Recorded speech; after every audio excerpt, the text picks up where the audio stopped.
नांदगाव खंडेश्वर तालुक्यातील सातरगाव येथील एका शेतकऱ्याच्या शेतातील सोयाबीनच्या गंजीला अज्ञात इसमाने आग लावून दिल्याने 35,000 रुपयांचे नुकसान झाले।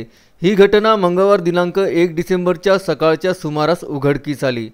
नांदगाव खंडेश्वर पोलीस स्टेशन अंतर्गत येणाऱ्या सातरगाव येथील शेतकरी शेषराव नारायणराव पोपळघाटे यांच्या मालकीचे शेत असून हे शेत बटाईने युवा शेतकरी तेजस पंजाबराव गावंडे यांनी 4 एकर शेतातील सोयाबीन सोंगून शेतात गंजी लावून ठेवलेली होती। अंदाजे 50,000 रुपये किमतीच्या आसपास सोयाबीनपासून उत्पन्न होण्याची अपेक्षा तेजस गावंडे यांना होती। मात्र दिवाळी सणाच्या धामधुमीत थ्रेशर मशीन मिळणे शक्य नव्हते आणि 2 दिवसांपूर्वी थ्रेशर मशीन मिळाले, तर थ्रेशर मशीन मध्ये बिघाड झाल्यामुळे थ्रेशर मशीन सोयाबीन गंजी नजीक उभे होते। मंगळवारी सोयाबीन तयार करून घरी नेण्याचे त्यांचे नियोजन असताना 30 नोव्हेंबरच्या रात्री अज्ञात इसमाने सोयाबीनच्या गंजीला आग लावून दिली। या आगीमध्ये संपूर्ण सोयाबीनची गंजी जळून खाक झाली। थ्रेशर मशीनचे टायर सुद्धा जळून खाक झाले। यामध्ये शेतकरी तेजस गावंडे यांचे 70 ते 75,000 रुपयांचे नुकसान झाले।